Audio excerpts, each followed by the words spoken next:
দেশের উত্তরাঞ্চলে চলমান তাপপ্রবাহ থাকতে পারে আরও 2 দিন। আবহাওয়া অফিস বলছে, এরপর থেকে দেশের উত্তর ও উত্তর পূর্বাঞ্চলে বৃষ্টি শুরু হলে তাপদাহ কিছুটা কমবে।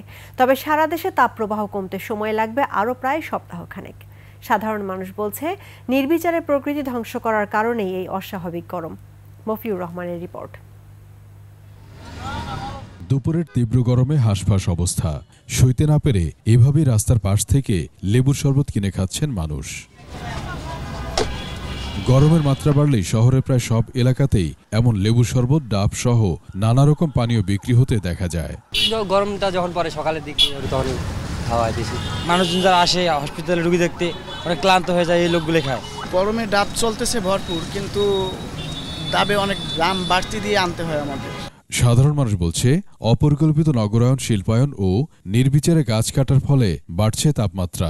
আগের তুলনায় অনেক বেশি, এরকম গরম অথবা কম পাওয়া গেছে, তবে এই সিজনে বেশি আর কি। পরিবেশগতভাবে এখানে গাছের সংখ্যা অনেক কম। সেকেন্ডলি পপুলেশন, থার্ডলি হচ্ছে আমাদের কোনো কিছু সিস্টেমে চলে না। জায়গা গাছের নিচে ছায়া আছে, কত ঠান্ডা, আর এখানে তো দাঁড়ানো যেতেছে না, যেগুলো তো জয়লা সার খাইতেছে, মানে এত পরিমাণে গরম। আবহাওয়া অফিস শীঘ্রই উত্তরাঞ্চলে তাপমাত্রা কমার সুখবর দিলেও সারা দেশে তাপপ্রবাহ কমতে আরও কিছু সময় লাগবে বলে জানিয়েছে। 12 তারিখের কাছাকাছি সময় মোটামুটি কিছু বৃষ্টি হতে পারে, বিশেষ করে উত্তর পূর্বাংশে ময়মনসিংহ ডিভিশন, সিলেট ডিভিশন, রংপুর, রাজশাহী, ঢাকার কিছু অংশ সহ বৃষ্টি হতে পারে। তো ওইদিকে চান্সটা একটু বেশি, তখন ওই জায়গার কিছু অঞ্চল হতে বা তাপপ্রবাহ মুক্ত হতে পারে। আর ধীরে ধীরে বৃষ্টির প্রবণতা বাড়তে পারে এবং 7 ডেজ প্লাস মাইনাস আরও 7 দিনের মধ্যে হয়তো বা সারা দেশ থেকে তাপপ্রবাহ হতে বা প্রশমিত হতে পারে।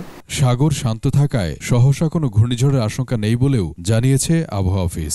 20 তারিখের কাছাকাছি সময় আসলে আমরা বলতে পারবো সুনির্দিষ্টভাবে কখন তৈরি হতে পারে এবং কোন দিকে যেতে পারে। মফিউর রহমান, 21 টেলিভিশন, ঢাকা।